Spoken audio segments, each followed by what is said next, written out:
ANM GNM 2022 counselling শুরু হয়ে গেছে, কিন্তু এবছরের সিট সংখ্যা অনেক কমে গেছে। আমাকে অনেকেই বলছে দাদা সিট সংখ্যা তো বাড়ার কথা, বাড়বে না? তো দেখো আমি নিজেই কনফিউজ যে সিট সংখ্যা কেন কমে গেল। যেখানে গত বছর জিএনএম গভর্নমেন্ট সিট সংখ্যা ছিল 3700+, এএনএমদের সিট সংখ্যা ছিল 1680। এবছর জিএনএমদের সিট সংখ্যা দাঁড়িয়েছে 2600+, আর এএনএমদের সিট সংখ্যা দাঁড়িয়েছে 800।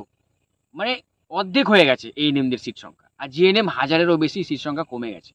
তো আমি নিজেই কনফিউজ যে 1 বছরের মধ্যে আমাদের রাজ্যের শিক্ষা স্বাস্থ্য ব্যবস্থা এত উন্নত হয়ে গেল যে নার্সদের ডিমান্ড কমে গেল।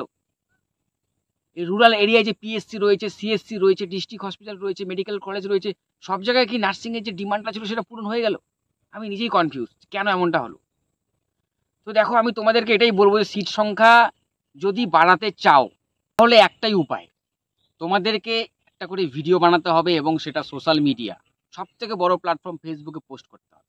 এভাবে হাত জোর করে বলবে, মাননীয়া মুখ্যমন্ত্রী মমতা ব্যানার্জি, আপনার কাছে অনুরোধ নার্সিংয়ের সিট সংখ্যা বাড়ানো হোক। গত বছরের তুলনায় এবছর কমে গেছে, দিন দিন বাড়ার কথা।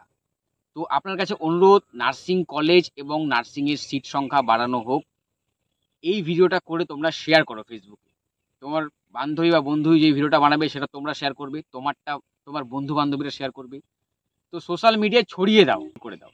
যখন 500, 1000 বা 10,000টা ভিডিও ফেসবুকে ঘোরাফেরা করবে তখন কিন্তু উপরের আধিকারিকরা ভাবতে বাধ্য হবে যে এটা নিয়ে একটা কিছু করা যায়। তো এইটা হচ্ছে ওয়ান অ্যান্ড অনলি উপায়, কিছু না করার থেকে কিছু করা অনেক বেটার। তো তোমরা ভেবে দেখো, যদি করো আমি এটুকু বলতে পারি যে কাজ কিন্তু হওয়ার চান্স একটা আছে, চুপচাপ বসে থাকলে কিছু হওয়ার কোনো চান্স নেই। তো বন্ধুরা এটাই বলবো। তো থ্যাংক ইউ সো মাচ, আমার যেটা বক্তব্য আমি সেটা বলে দিই।